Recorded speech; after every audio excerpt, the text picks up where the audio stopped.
Sidang adjudikasi penyelesaian sengketa proses pemilihan umum.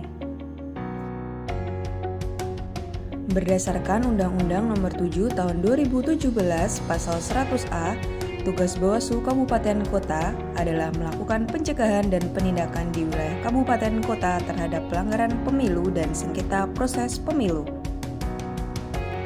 Penyelesaian sengketa proses pemilu dilaksanakan maksimal 12 hari sejak diterimanya permohonan.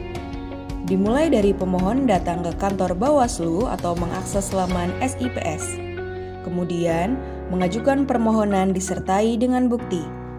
Petugas akan melakukan pemeriksaan kelengkapan dokumen dan berkas administrasi permohonan, kemudian melakukan verifikasi formal dan material, dilanjutkan dengan proses register.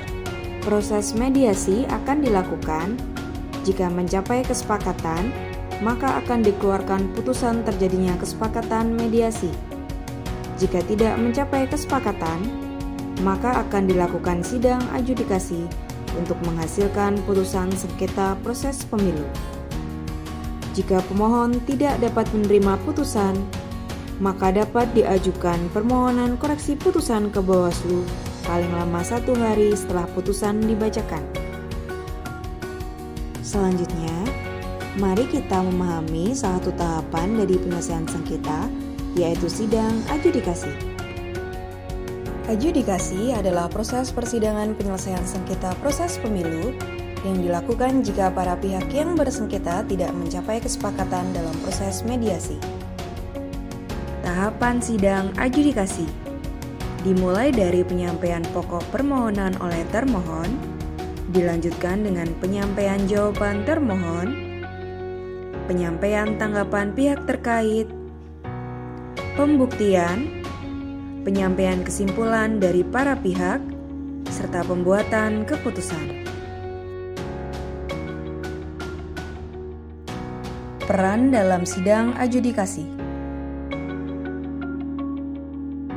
Sidang adjudikasi dilaksanakan oleh Majelis Adjudikasi dibantu oleh tim adjudikasi.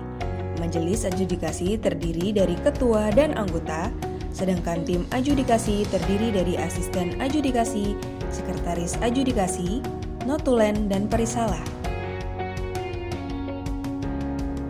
Tugas ketua Majelis Adjudikasi diantaranya adalah memimpin jalannya sidang adjudikasi, menyampaikan agenda adjudikasi kepada para pihak, melakukan pemeriksaan alat dan barang bukti yang disampaikan pemohon kepada termohon, memanggil saksi, ahli, dan atau lembaga pemerintah non-pemerintah organisasi terkait objek sengketa yang dimohonkan, mengambil sumpah dan memeriksa saksi sebelum memberikan keterangan dalam sidang adjudikasi, serta memberikan peringatan kepada pihak yang mengganggu ketertiban dan kelancaran proses adjudikasi.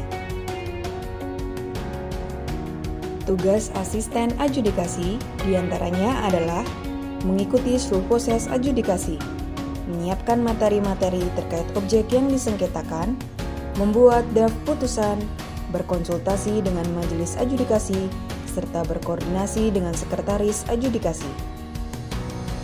Materi yang disiapkan oleh asisten adjudikasi meliputi dokumen terkait permohonan sengketa yang diperiksa, ketentuan perundang-undangan, daftar pertanyaan kepada pemohon, termohon, pihak terkait, saksi, ahli, dan atau lembaga pemberi keterangan atau materi-materi lainnya. Tugas sekretaris adjudikasi yaitu bertanggung jawab terhadap kesiapan adjudikasi secara administrasi dan notulensi serta dokumen-dokumen terkait objek yang disengketakan, mengikuti seluruh proses adjudikasi, menyiapkan ruangan dan perlengkapan serta mengkoordinir asisten adjudikasi, notulen, perisalah, petugas keamanan dan staf pendukung yang terlibat selama proses adjudikasi berlangsung.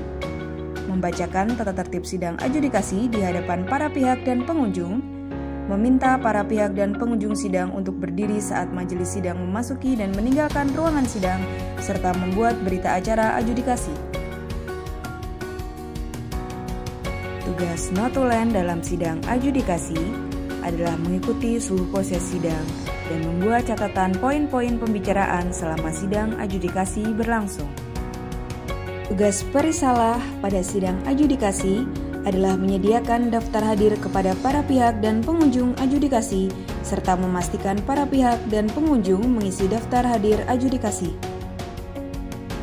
Larangan bagi majelis dan tim adjudikasi adalah berkomunikasi dengan pemohon, termohon, saksi dan ahli terkait objek sengketa, serta menunjukkan keberpihakan pada salah satu pihak dalam adjudikasi. Majelis dan tim adjudikasi berkewajiban merahasiakan isi putusan sebelum putusan dibacakan dalam adjudikasi terbuka. Pelaksanaan sidang adjudikasi didukung oleh staf pengamanan, staf administrasi, dan staf dokumentasi. Pelaksanaan sidang adjudikasi akan menghasilkan putusan Bawaslu, Bawaslu Provinsi, Bawaslu Kabupaten Kota dibacakan secara terbuka dan dibuka untuk umum oleh majelis adjudikasi serta dapat dihadiri oleh pemohon, termohon, serta pihak terkait.